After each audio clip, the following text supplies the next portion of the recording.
Hey, everybody, welcome back to the Follow to Lead podcast, a Christian leaders podcast powered by EBEB Solutions, energy benefits for every business. Go to ebebsolutions.com today for your free energy audit. It will save you time and money. Friends, today on the podcast, I am so excited to bring back repeat offender Kathryn Mack. Kathryn Mack is the founder of the Dwellings movement. We talk about vision, we talk about character, we talk about the intentionality around small communities and how small communities might be the big idea that changed the church. You're going to love this conversation with Kathryn. Make sure that you follow her all over the interwebs. And hey, before we jump into this conversation, if you haven't heard, I have a book coming out this fall. I'm so excited to get it into your hands. And I want to send you the introduction and the foreword right now. Go to wisdominthewoundbook.com. You can pick up the foreword from my dear friend, Kristen LaValle, and check out the introduction. I can't wait to share this book with you and pray for what God is going to do in and through the writing. So now we'll jump into our conversation with Kathryn, but first, a word from our partners.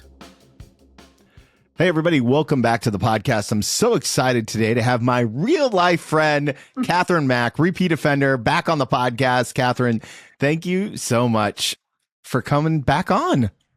Thanks for having me. It's so fun to be on here. It's so fun to watch you develop over the last couple years and for us to be on these ministry journeys together. I love it. I do too. And I'm so thankful to have gotten to walk alongside you in some of your ministry journeys and the stuff that you're doing with Dwellings. You know, before we get into all of that, though, I'm curious, how would you describe the season of life that God has you in now? We, as a ministry, are starting to see more fruit of our labor. And I know for a lot of you that are listening, if you're in ministry or you're interested in discipleship, these processes can take a long time. So the Lord's given us dreams for the ministry that actually my husband, who's in sales, he said, what you're doing has a long sales cycle. So for instance, for him, he sells products and he can sell a brace to someone that day.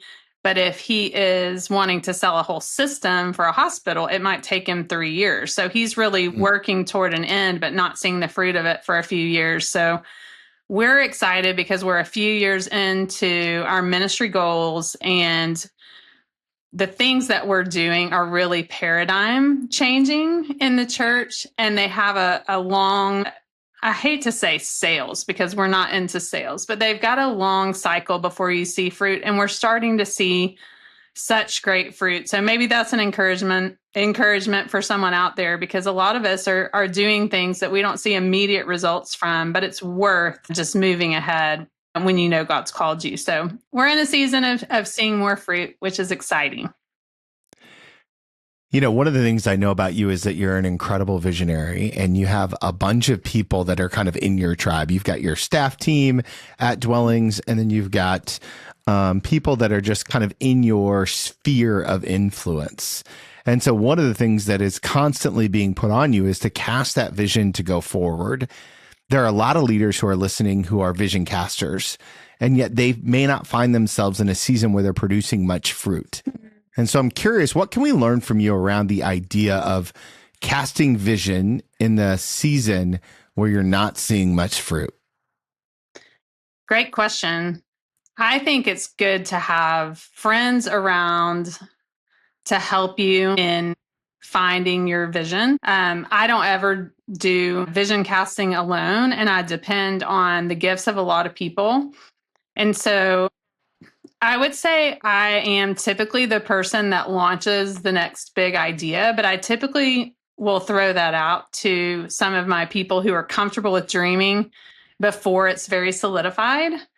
So I hope that typically God gives me my dreams. I think I've lived long enough that I've been able to sort through more like these are just my ideas and these are God's ideas.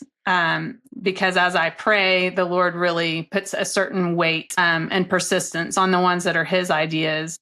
But I think even in the times where I've been dry and I haven't had ideas when I've prayed, getting some creative people around me, some people that have a desire to dream and envision. That's not everybody. You have to think about who that is. There are some people who are uncomfortable with it or don't have that gifting as much, but getting friends around and just saying, I'm dry. Can we dream up some new ideas together and then pray through them together?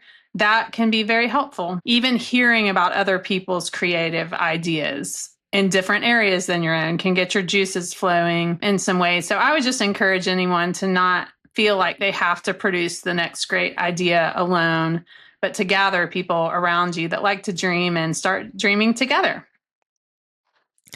One of those people in your life is a guy that we both know and have a ton of respect for, David Legg.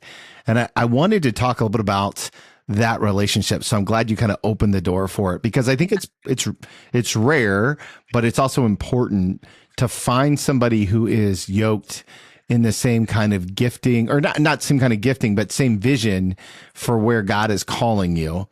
And but I think a lot of leaders are afraid to put themselves out there in a way to be vulnerable, that in such a way that forms that relationship. So I'm wondering two things. Can you tell the story of how you and David met? And then can you talk about what you've learned about leadership through that partnership? Yeah. David and I met in the most unusual of ways. So back in 2017, I was at a gas station in Nashville about to drive home to Little Rock. And I don't always do this, but at that point, I was in a very prayerful season. And I stopped and prayed at the gas station that the Lord would fill my trip back to Little Rock. It was 5 hours in whatever way that he wanted to. And so I sat and waited, and I just had the phrase, the presence of God, come to mind. And so I Googled the phrase, the presence of God, and up popped a podcast by David Legg, a guy in Northern Ireland. And so he was walking through the presence of God through scripture, from the garden to the New Jerusalem, in the podcast series. And he's a Bible teacher. And so he had a lot of knowledge of the Bible, but there was something else in his teaching. Like, my spirit was stirred, and I felt the Holy Spirit like speaking to me through his teaching. And then I came home and passed his teaching around to a lot of other people who were growing from it as well. And so I guess a couple years later, I had him over to Little Rock for a conference that I was leading. And there just continued to be a holy synergy between us. God was doing similar things. You know, the presence of God really became the theme of our ministry and life. And the presence of God was the center of his teaching. And we had similar convictions for the church, and ended up both starting house churches. And so after a while, we just kind of were on the same team. I don't even remember it, the moment that it became solidified, but we were working together to an end. And I really love that, because it never started out as an organizational partnership. It started out as a friendship that really was spoken into being by the Lord himself, because it was from a prayer at a gas station in Nashville. And I can't imagine anything more random.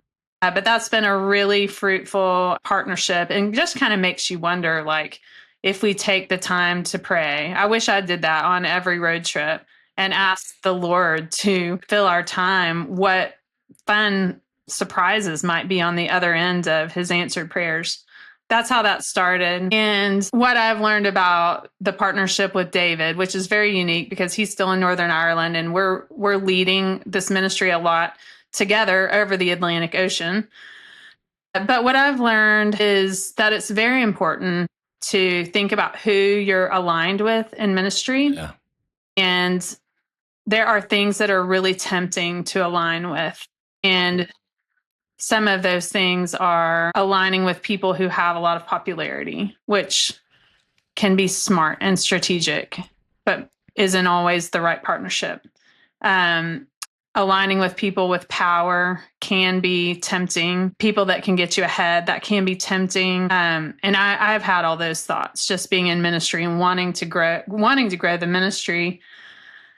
But there is something about being able to trust someone's heart, trust their character, that overrides any bit of that. I think you would rather grow and steward the seed of what God's doing more slowly, to be with the right people that are the right alignments. And, they say that the people that I don't know what the number is, 4 or 5 people that you spend the most time with affect you the most. So even just from that fact, like knowing that you want to be having partnerships and alignments with people who challenge you spiritually is important for me and for you. So that's what I've learned. And one more thing is, I've noticed as our ministry's growing that there are people that want to partner, but you sense a desire to be over or under, and you have to be really careful with that if God's given you something to steward. Yeah. Sometimes people can say, I want to partner, but you realize that your vision or dream can be lost. And so when I was in London with this past cohort, there was a man that came up and said a prayer over me. And he said, I can see something for your future. And he said, I don't know if this is from the Lord. He was very humble, but he said, it's around alignments and partnerships. And he said, I think that they will be important to get you where you need to go. But I think that you need to consider partnerships where you'll be basically running alongside each other on a track, like track runners would be. And you'll be doing that together and encouraging one another, and no one will be over or under each other. And so that's another thing that I've sensed with David, is a lack of competition and a lack of dominance from either side. And we have a lot more people on our team besides just us. Sure. But that is a characteristic of what we see God doing that's unique in the church right now, is an ability to relationally partner that's beyond an organizational partnership, and also lacks a spirit of competition and lacks a spirit of dominance. And that's one reason why I can invite him in. You were saying, how do you invite someone in and share vision or whatever? I can invite him in and he can invite me in, because we don't feel vulnerable like we have an ulterior motive. We're just friends. And so I really enjoy watching your entire team, David included, work together, because you guys all seem to have that kind of synergy. There are a lot of leaders that I work with and have or discipled over the years, especially dudes, who are always nervous about how to co-labor with someone of the opposite gender because of, the Billy Graham rules and some of those things that are just part of church culture. And, like leading is intimate and it's a lot. And so what are some of the practicals? Because you guys do it well, right? So like, what are some of the practical tips that you would give a leader who is looking at co-laboring with someone who's the opposite gender, just to kind of just be real about it, right? Because I think sometimes that fear the enemy uses to prevent the pairing that could propel, the next part of what God has for you. That's a great question. And I think we could go off in the ditch kind of either way. I do know it's been hard as a female sometimes to feel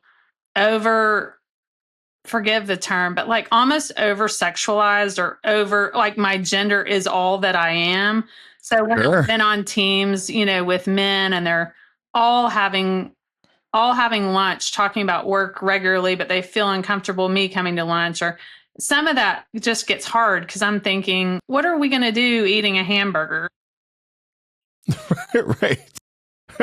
Look, so many people are afraid of the look of impropriety, right? Like the look, even just the look. And it's just that. They're right. I mean, they're right to have some caution. And I think that's where you can go off the other side, as you could say, who cares? I very much guard travel in a car for long amounts of time with one male. I mean, I really don't travel typically with one male. Now, if someone says, I need gas in my car and it makes more sense for you to go in my car down the street, I'm not going to say, sure, right. I mean, you have to be reasonable, but but I will guard things that could be confused. I would say other really good rules are, I run everything by my husband, BJ. Now he tends to say, why are you asking me that? Like, why are you being that cautious? But I just want him to know. And I think also with males on my team, it's important for me and BJ, who's very involved with the ministry, to be friends with, like David and his wife, Barga. They both stay in our house, and we know their kids, and their kids stay in our house. And we all know each other, and we all have a group text. And so I think that can be good too. Ministry is intimate and binds you to people. And so I would just say a good rule of thumb can be like, if you are starting to get into too many intimate conversations with one person of the opposite sex, just to either draw more people in or just make sure, like, are you telling your spouse also these same things? Like, you don't want to start growing deeply with one person of the opposite sex in a vacuum. That would be unhealthy, because there could be some emotional attachment. But there really is, to me, a danger in going so far the other way that you're hurtful to people of the opposite sex, that honestly you lack the ability to see the kingdom and the church flourish as it could if you had both genders working together. We're both, Adam and Eve, we're both supposed to have dominion together. We need both genders, but I would just say, don't be binary about it. Like, either who cares about the look of impropriety, and who cares about caution, because we all know there's been a lot of issues in this area.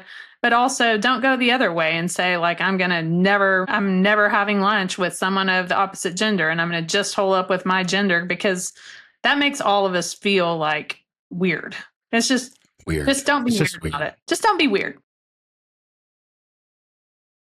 Could you imagine how much the church would grow if we could just stop people from being weird? Listen, guys, just don't be weird. Holy, but also just be normal. Just be normal.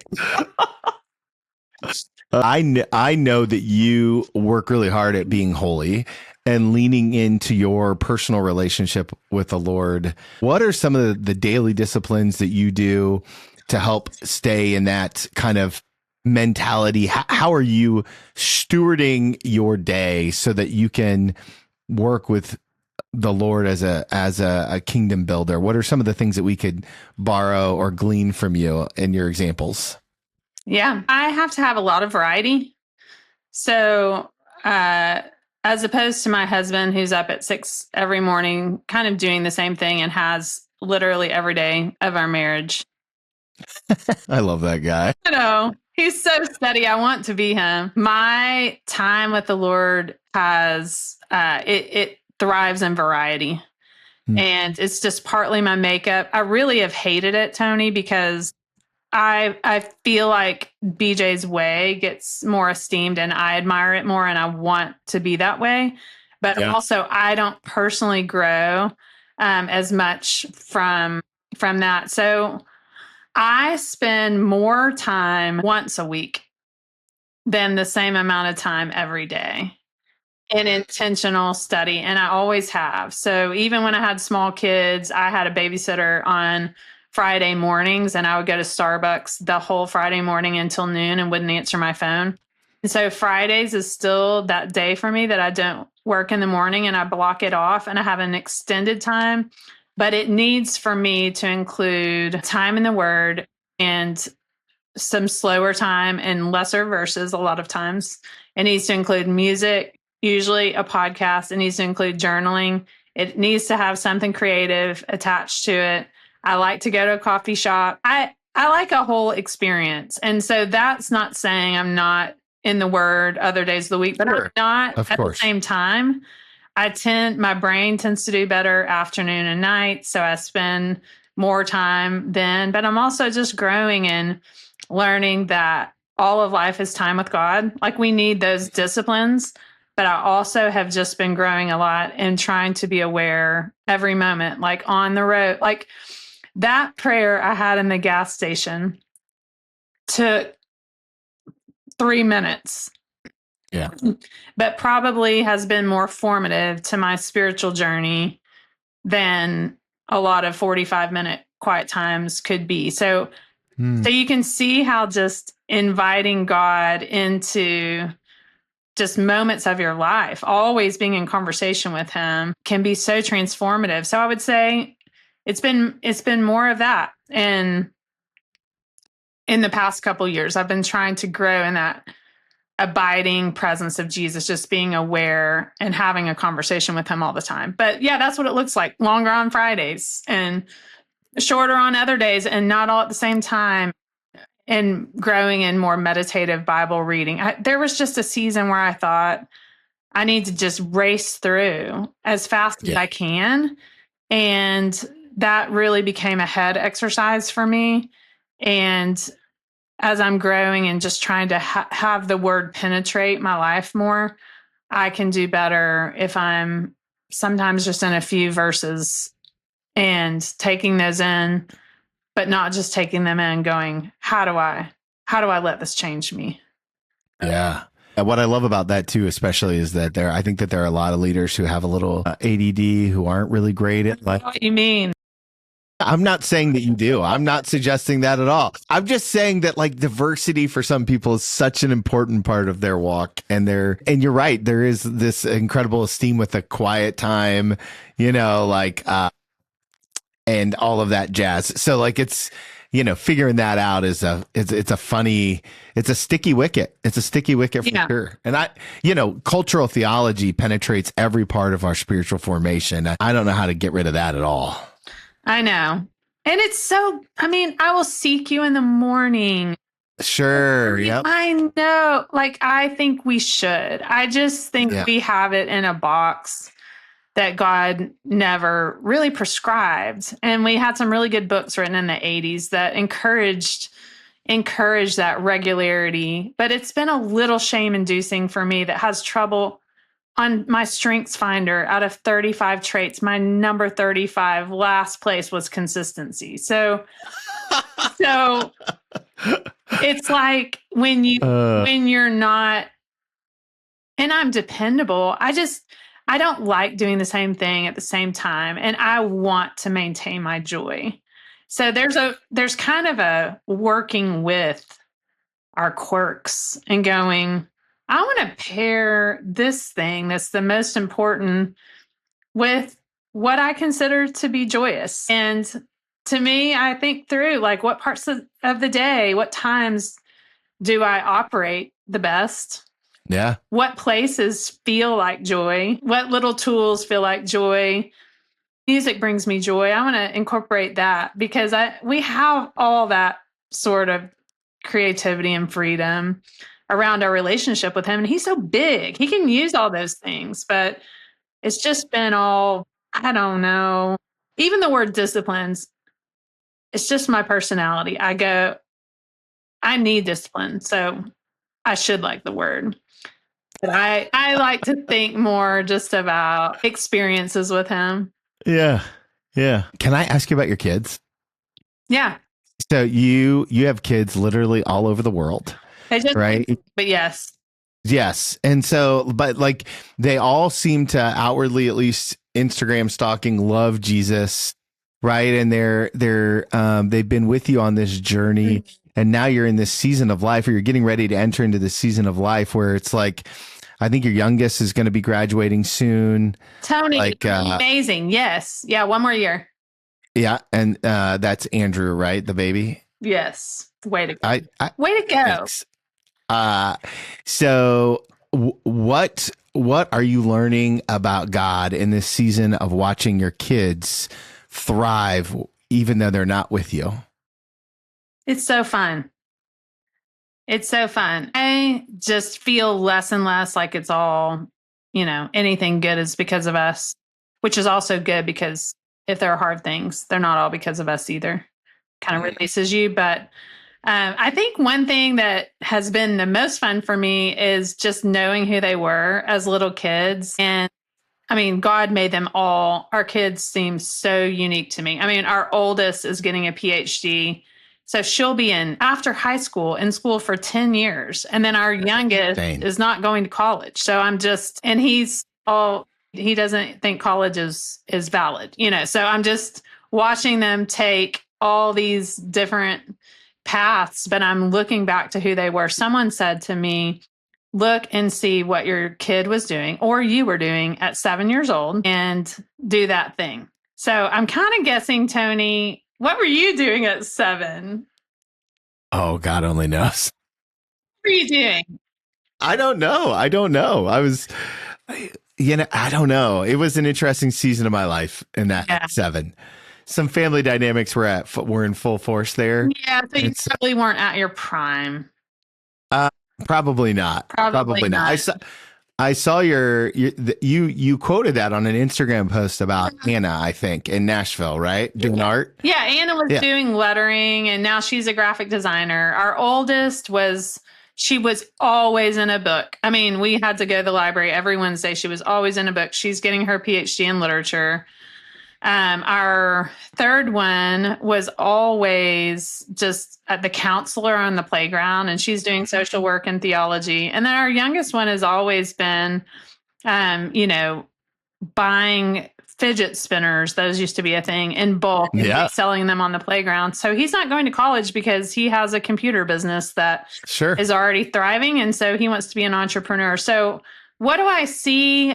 I see God's just immense creativity, and it's humbling. And I do feel just like I'm learning so much from my kids. I know we're supposed to teach our kids, and I hope that we have, but I'm learning so much from them. I'm starting to see them more as just sisters and brother to me. And I've just been able to learn because they're different from me.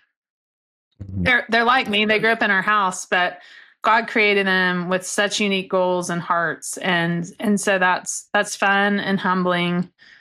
And yeah.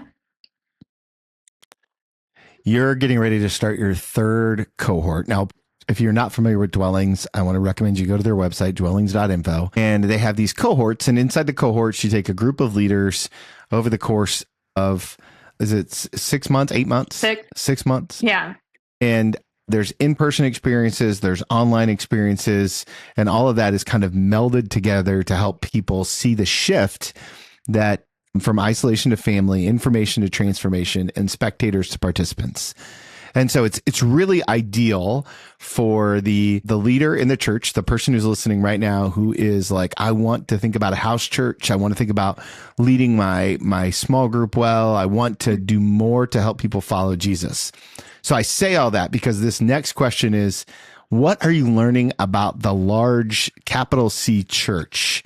3 cohorts in, almost getting ready to start your 3rd, and talking to there's 10s, 20s, but probably over 100 leaders that you've interacted with just around this idea of like the church and these shifts. So what are you learning about the Big C church through the cohorts?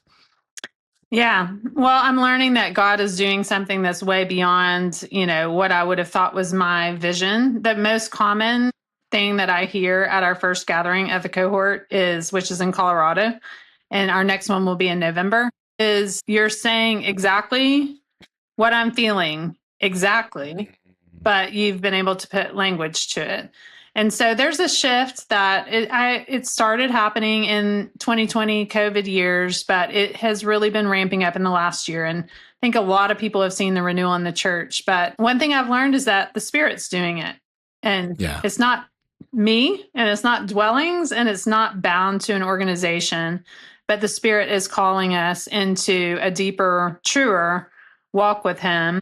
And we just feel like our mission is part of that. We don't think like it's the answer for everything, but we think it's vital. Our mission is we're helping people cultivate communities around the presence of Jesus. And some of those communities are house churches, but we're really wanting to centralize discipleship again. And there are a lot of people that have a heart to do that. There are a lot of people that want to have a community that looks more like the early church. We want something that's discussion based, that involves the participation and everyone's gifts again. It doesn't look perfect. It's not flashy, but people are longing for this sort of true community. And so that's what I'm learning most, is that the Spirit's doing it, and what we might have thought were our great thoughts. We've prayed and we've sought the Lord, but we're realizing, this is something really big that God's doing everywhere in people's hearts.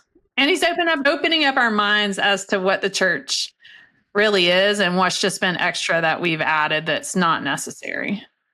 There's so much to be said there. When someone is struggling, like I know a lot of leaders are super busy. And if we were to go to them and say, hey, we want you to be a part of the house church, there's an instant kind of like feeling that I tend to see amongst leaders that is like one more thing, right? And how would you, what advice, what kind of consultation would you give to a type A personality leader who feels that call to smaller community, but just isn't really sure that their life is compatible with it? Their life probably isn't compatible with it. I would say we have to throw everything up again that we're involved in on a sheet of paper and just ask the Lord what is essential. I would say a small, deep, transformative community. Sorry, Tony. I would say that a small, deep, transformative community of people that know you, that are growing with you, is essential. And there need to be other things that fall off. So if you don't have time for it, you need to look through what is on your calendar and what else might need to go. Because I would say if you have a very full life and you're trying to add a house church, you're probably going to miss the point of it, which a lot of what makes a community like that transformative is that it's simple and slow and it's real and it's deep. And if you're rushing out because you have 5 things before and 5 things after, it's probably not going to achieve what you want it to achieve. But that would be my answer. I think that that's probably, you know, it's such an important gift, right? When is the last time you did a spiritual inventory of how you were following Jesus? Yeah. Right. And what's working and what's not working and what do we include and what do we not include? Yeah. Well, and that's one reason why we've had small groups forever alongside the traditional church. But one reason why we actually jumped off and did house church is because that is our main experience. So a lot of times, you know, if you're in a larger church and you have a small group, the small group can function as a peripheral experience. And it feels like the Sunday morning bigger gathering is central. Well, we've said we're going to have this be the central function. We're going to do communion there. We're going to do baptisms. We're going to do all of the work of the church in this smaller group. And then we get together with other house churches once every couple months. So that's the larger gathering for us is more peripheral. So if we were trying to add a house church onto a church that had a big service every week and lots of programs, it wouldn't be what it is. Yeah. Yeah, that's right. Let me ask you this. What are we celebrating about what God has done through dwellings in the next 3 years? Oh, in 3 years. We're celebrating lots of people being transformed, and they're people that might not have gone into a typical church. They found other places in their neighborhoods, in their workplaces, to learn about Jesus because people have stepped outside the walls of the church to go plant new communities. We are seeing hybrid churches. You're seeing a lot of that in Australia and England now, and we are just now working with some of our cohort members about the possibility of traditional churches launching out house churches. I love it. Same elders, same values.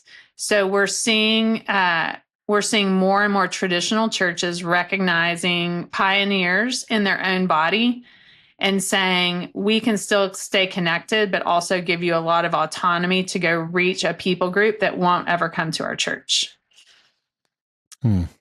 We're seeing communities and house churches multiply into hubs, which are groups of people that are relationally connected, but still have their own thing going. We're seeing communities started with addicts in prisons, in workplaces, in apartment complexes, going to reach people that wouldn't come to church. Man, what a prayer. What a prayer. That's incredible. Okay, I have one more question for you, but before I ask it, I know that the bold ones are going to want to connect with you all over the internet. They're going to want to follow what God is doing through you and through the ministry, and maybe they even want to sign up for your cohort coming up. Yeah. Where can they learn all the things? Yes, they can learn all the things at dwellings.info. There's a cohort page. So our cohort travels together for 6 months and goes to Colorado, London, and Little Rock. So you can learn all about that. And we've got a podcast that's also on the website. You can find that. And then you can also follow me on Instagram. I'm looking, Tony. How terrible. Kat_Mack. Kat_Mack.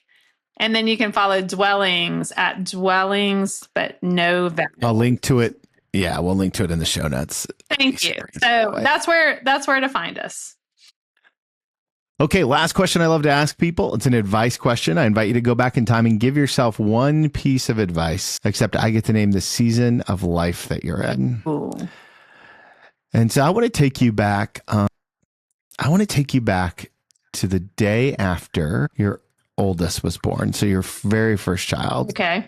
Right. And let's just say that you're holding her in your arms and you're tired and you're a new mama. And now you're going to go back and give that mom one piece of advice, not just about motherhood, but about ministry and vision and raising kids and what it means to follow Jesus. And if you could just pull a chair up to that tired mom, hold her hands, look her in the eyes, and tell her about the journey she's going to go on, what would you tell her? Such a good question asker. I would tell her that she can do all of the things that are on her heart, but not all at the same time. So I stayed home with our 4 kids for 12 years. And those years are some of the years I'm the most proud of. But they were so ordinary, like changing diapers and going on walks. We were poor as dirt, like peanut butter sandwiches for all those years. But I am a visionary and I did have dreams. And I innately knew that if the Lord allowed, I was going to stay at home for at least a decade.